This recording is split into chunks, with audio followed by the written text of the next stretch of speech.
Obrigado pela apresentação, é um prazer estar aqui com todos vocês. Então, esse é o roteirinho que eu vou falar para vocês, e eu começo com uma introdução mostrando do porquê que nós ficamos estimulados, né, eu e a doutora Georgia, a pesquisar e investigar esse assunto. E o motivo principal foi esse tipo de informação que a gente acha na mídia. Né, informações que a gente às vezes não sabe a origem, ou tem até uma origem científica, mas de qualidade duvidosa, ou até pela polêmica que a ciência já tem por natureza mesmo. A ciência normalmente traz polêmica sobre os assuntos e informações às vezes não são iguais, depende de quem pesquisa. Então a gente acha muito esse tipo de informação. O azeite extra virgem é bom, mas perde os benefícios quando é aquecido. E os autores aqui citam uma pesquisa que encontrou isso. Né? Informações desse tipo: cozinhar ou fritar com azeite extra virgem é jogar dinheiro fora. Então não vale a pena você cozinhar porque você está desperdiçando o seu dinheiro. Ou informações desse tipo, uma publicação: 10 verdades que você deve saber sobre o azeite. E dentro dessas 10 verdades está aqui, uma delas: esquentar o azeite tira suas propriedades. Isso é verdade.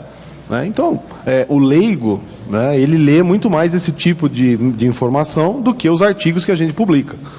Então, para o leigo, isso é uma verdade, até porque eles estão dizendo aqui, 10 verdades, e uma das verdades é essa.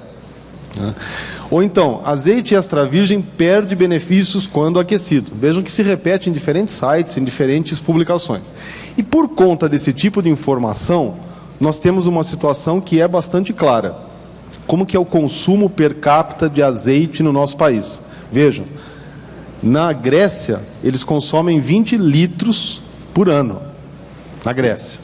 Na Espanha, 12 litros por ano. Na Itália, 7 litros por ano. No Brasil, 0,2, 200 ml por ano.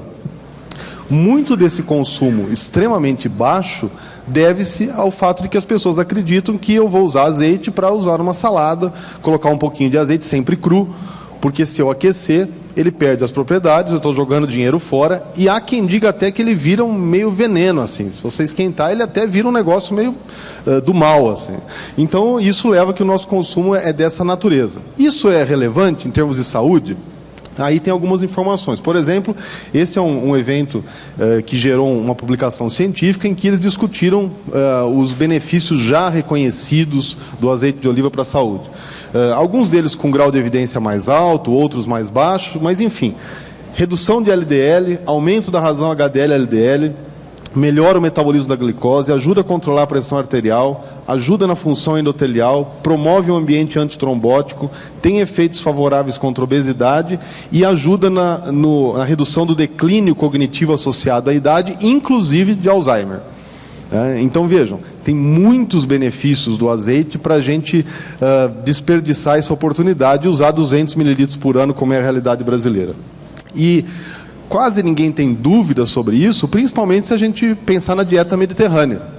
Diferente da dieta do sangue, da dieta do paleo, da dieta do amor, que são dietas aí, vamos dizer, de marketing, a dieta mediterrânea é científica. É algo reconhecido pela ciência como uma estratégia de aprimoramento de saúde. Então, a dieta mediterrânea, ninguém tem dúvida da sua capacidade de melhorar a saúde, pelo menos do ponto de vista nutricional. E na dieta mediterrânea, essa é a pirâmide mediterrânea, a pirâmide da dieta mediterrânea, que se você quiser seguir, você deve seguir essa pirâmide. Eu destaco para vocês que eles falam consumo de azeite de oliva diariamente. E se vocês verificarem, o azeite de oliva tem um destaque gigantesco na dieta mediterrânea, a gente sabe disso. A dieta mediterrânea é baseada em cereais integrais, que encaixa muito bem nas apresentações anteriores, é baseada no consumo de laticínio, de bastante peixe, de bastante azeite, de substâncias antioxidantes, produtos como tomate, etc. E quem já foi lá na região do Mediterrâneo sabe também que deve ter a ver com exercício, porque toda aquela região lá você tem que andar para burro para subir aqueles morros todos lá. Mas o fato é que o azeite de oliva tem um destaque fundamental dentro dessa dieta. Muito bem, então existem várias coisas sobre azeite de oliva já demonstradas, e às vezes até um certo exagero, porque demonstram propriedades que a gente nem imagina, mas duas delas são bastante consagradas do ponto de vista científico. É o fato de que os azeites de oliva são ricos em ácidos graxos monoinsaturados, o que leva a boa parte das propriedades em relação a perfil lipídico, a colesterol, a pressão arterial, e o fato de que eles são ricos em substâncias antioxidantes. que também tem os outros benefícios ligados ao azeite. Então, esses dois são os benefícios principais e são aqueles mais consagrados do ponto de vista do que a ciência reconhece como aqueles com maior grau de evidência científica. Então, baseado nessa ideia, nesse paradoxo da gente saber das propriedades e todo mundo saber dos benefícios, mas nós temos um consumo tão baixo e o maior motivo do consumo baixo é a ideia das pessoas, e é uma coisa muito brasileira, porque quando nós fomos buscar financiamento para essa pesquisa, uma das dificuldades que a gente teve é que as pessoas diziam assim, mas por que vocês querem financiar? Ninguém tem dúvida de que pode esquentar o azeite. A gente dizia, não, no Brasil tem. No Brasil as pessoas acham que não pode esquentar. E foi difícil para a gente conseguir financiamento para esse projeto por conta disso. Então, a gente bolou um estudo exatamente para responder isso. Então, vocês vão encontrar esse estudo possivelmente no final do ano, começo do ano que vem, no International Journal of Food Studies, uma revista importante, indexada em todas as bases de dados, e ele foi aceito exatamente agora para a publicação. Qual que era o foco principal desse nosso estudo? Avaliar o aquecimento do azeite em condições caseiras. Tá? E aí todo estudo científico implica em opção. A gente tinha que fazer algumas opções. Uma delas era falar assim, não, vamos estressar esse estudo, vamos aquecer isso em temperatura industrial extrema por 24 horas e ver o que acontece com o azeite. A gente teria um resultado possivelmente diferente desse, mas um resultado de pouca aplicabilidade para o consumidor final, que era o que a gente queria. Então, nós tivemos que fazer algumas escolhas nesse estudo e discutimos muito, gastamos muito telefone, né, Jorge, para decidir o que a gente ia fazer, mas optamos nesse primeiro estudo, e a ideia é que a linha de pesquisa continue, logicamente, a avaliar condições caseiras. O que significa isso? Nós fomos investigar como que as pessoas poderiam usar o azeite na sua casa, por quanto tempo elas precisariam esquentar esse azeite e qual a temperatura que você consegue atingir num fogão caseiro. Essa, basicamente, foi a nossa ideia.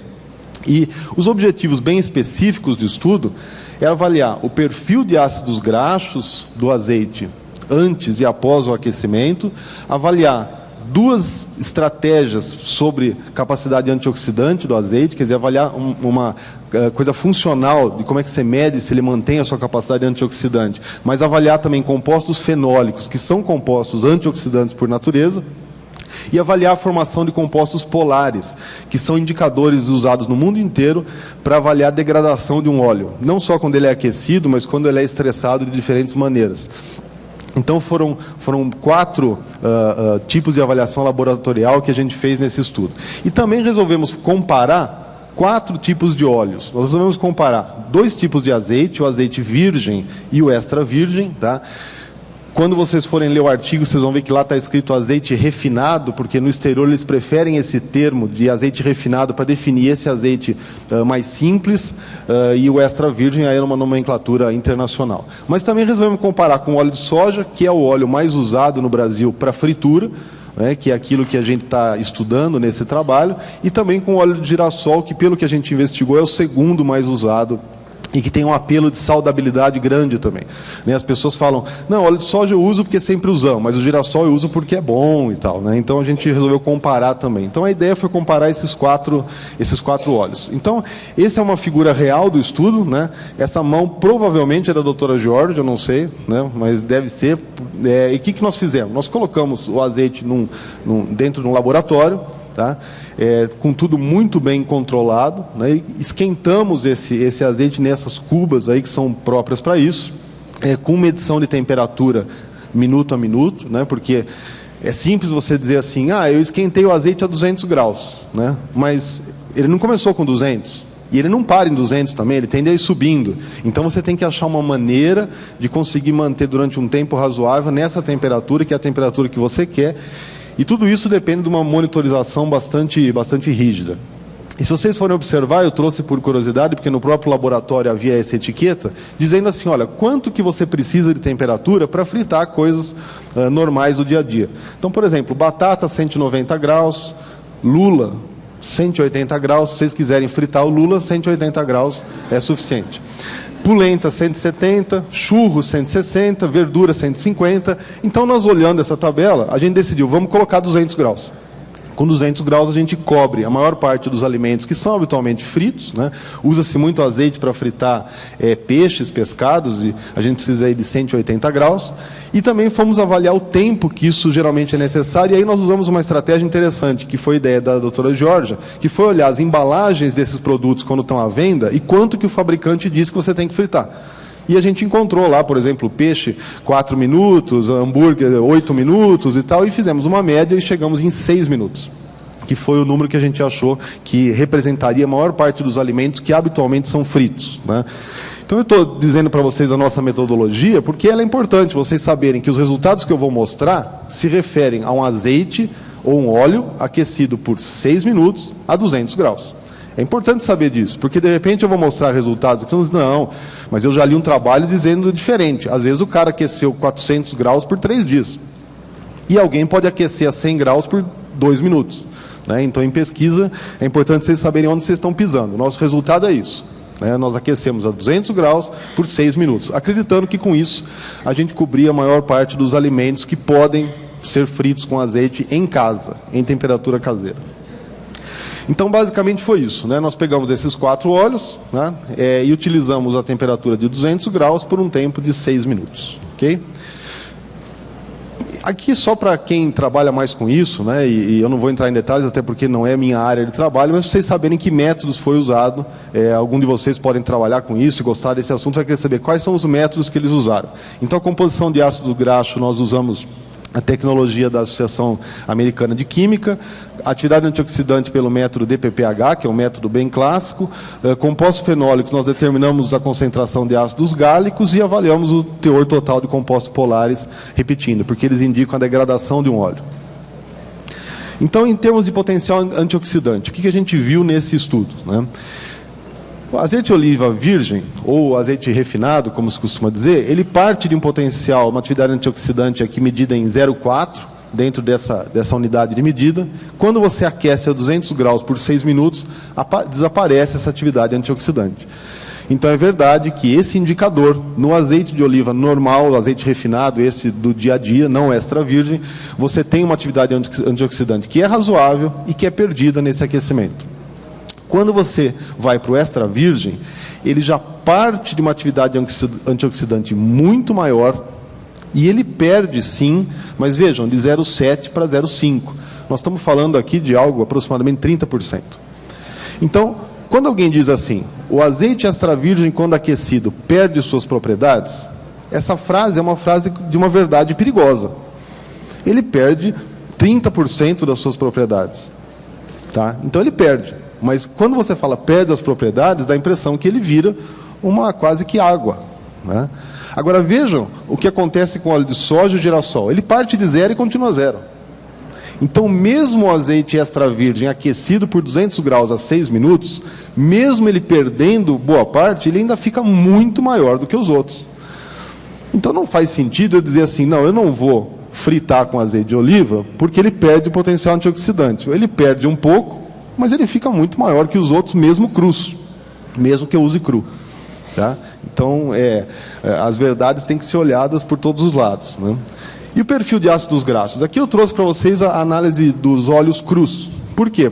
Mais para reforçar aquilo que a gente já sabe, todos nós estamos cansados de saber, que o azeite de oliva, a grande vantagem deles em termos de perfil de ácido graxo é a presença de uma quantidade bastante grande de monoinsaturados.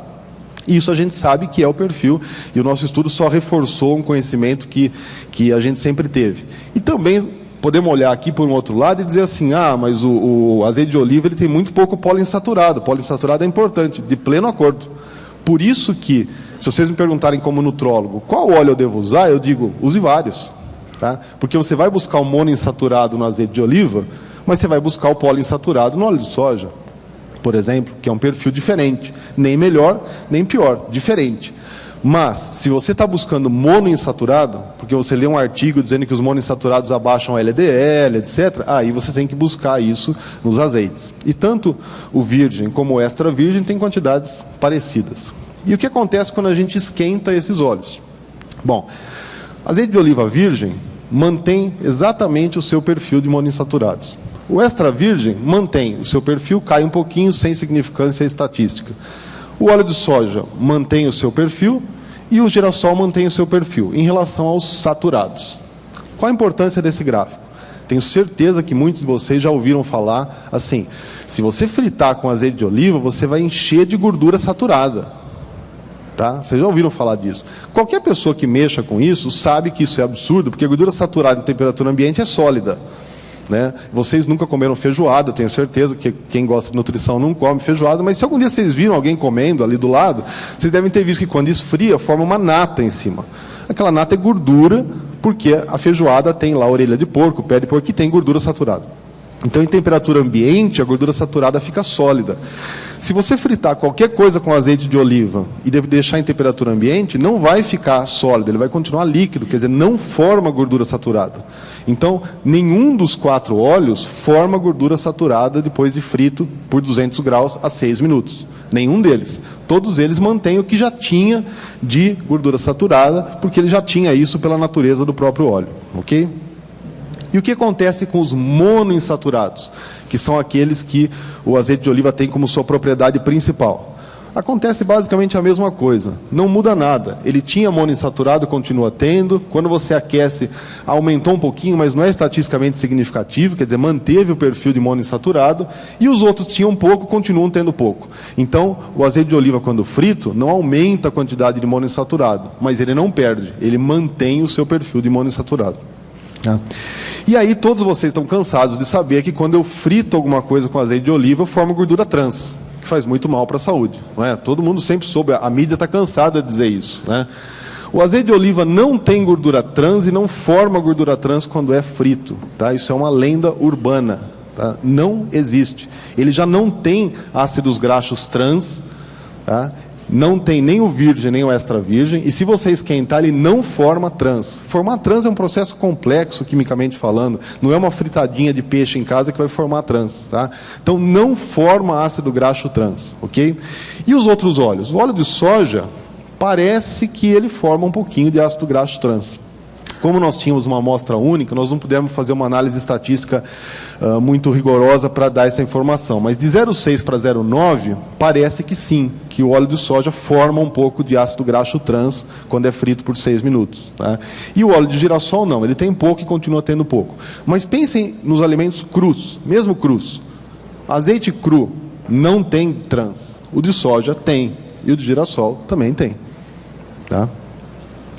E compostos fenólicos? Compostos fenólicos são compostos que dão o potencial antioxidante, principais componentes que conferem aos óleos o seu potencial antioxidante. Como é que funciona isso? No azeite de oliva virgem, você tem compostos fenólicos, e a gente mediu o ácido gálico. Ao ser aquecido, ele diminui um pouquinho. O extra virgem sai de 14,9, quando você esquenta, ele cai para 11. E aqui nós estamos falando de uma perda em torno de 20%. Tá? Veja o que acontece com o óleo de soja. Ele tem um pouquinho de compostos fenólicos. Quando você esquentou, ele vai a 0. O que acontece com o girassol? Ele tem um pouquinho também. Você esquentou, ele vai a 0. Então vejam, o azeite de oliva, tanto virgem como extra virgem, mesmo depois de aquecido, tem muito mais compostos fenólicos do que o soja e o girassol, mesmo quando crus. Então não faz nenhum sentido a gente divulgar a informação de que, mas ele perde. Ele perde, mas ele fica muito melhor que os dois outros ainda crus. Né? Então isso a gente tem que ter bastante claro, porque essa é a informação principal que a gente buscou testar, e nós não fomos fazer o estudo para provar nada, nós fomos para testar. E quando vieram os resultados, a gente ficou extremamente convencido disso, e por isso temos toda a tranquilidade de passar essa informação para vocês aqui no Congresso. E a formação de compostos polares, né, que indicam a degradação de um óleo. Ou seja, esse óleo virou uma porcaria, esse óleo virou impróprio para consumo porque você esquentou. Então vamos ver como é que fica isso. Tá? Então os compostos polares são substâncias que são resultantes do processo de oxidação, hidrólise e polimerização que podem ocorrer com o aquecimento. Essas 3 coisas indicam uma degradação desse óleo. Então vejam o que acontece. Todos os 4 óleos formaram um pouco de compostos polares. Todos eles. Eles tinham já um pouquinho e essa concentração aumentou depois do aquecimento. Mas todos os 4 ficaram muito abaixo do limite de 25% que é estabelecido pela Anvisa. Então, nem óleo de soja, nem de girassol, e muito menos o azeite de oliva, o virgem e o extra virgem, nenhum deles, depois de aquecidos a 200 graus por 6 minutos, eu estou insistindo nisso, nenhum deles ficou acima do limite estabelecido pela Anvisa de segurança em relação à degradação desses óleos. Então, ele não degrada, porque eu recebo um monte de e-mails assim, mas o azeite de oliva degrada, né? Não degrada, ok? Por fim, então, deixando para vocês as conclusões desse nosso estudo, os 4 óleos estudados são diferentes em sua composição, nem melhores nem piores, são diferentes, cada um tem os seus benefícios. Os azeites virgem e extra virgem são os mais ricos em monoinsaturados, né? E esse perfil se mantém depois do aquecimento, eles continuam sendo os mais ricos em monoinsaturados. As quantidades de compostos fenólicos são muito maiores nos azeites, e essa diferença se mantém mesmo depois do aquecimento. A atividade antioxidante é maior nos azeites crus, mas se mantém significativa para o extra virgem depois do aquecimento. Depois do aquecimento, ocorre pouca modificação do perfil de ácidos graxos saturados, observando que para o azeite extra virgem há inclusive uma diminuição do teor de saturados. Não satura o óleo e aparentemente até diminui um pouquinho. Após o aquecimento, tem pouca modificação nos monoinsaturados. E para o azeite extra virgem, esse teor até aumenta um pouco depois do aquecimento. Após o aquecimento, os azeites continuam não tendo ácidos graxos trans. Tá? Mas esses ácidos graxos trans estão presentes no cru e aumentam de quantidade no soja e se mantém igual no de girassol. Depois do aquecimento, os azeites perdem uma certa quantidade de compostos fenólicos. Eu mostrei para vocês, é algo em torno de 20%. E eles se tornam indetectáveis na soja e no girassol. Mesmo considerando a perda dos compostos fenólicos, os azeites aquecidos continuam mais ricos do que os outros óleos, mesmo quando crus. Os óleos de soja e girassol não têm atividade antioxidante, nem crus e nem depois do aquecimento. Depois do aquecimento, os azeites perdem uma certa capacidade antioxidante, especialmente o virgem, né, porque ele se torna indetectável. Mesmo se considerando a perda de atividade antioxidante, o extra virgem aquecido continua mais rico nesses compostos, mesmo comparado com os demais óleos, ainda na versão crua. Né. Ocorre aumento sutil de compostos polares em todos os óleos, mas os valores ficam bastante abaixo do recomendado pela Anvisa. Era isso que eu queria falar para vocês. Muito obrigado pela atenção e nós temos tempo para perguntas.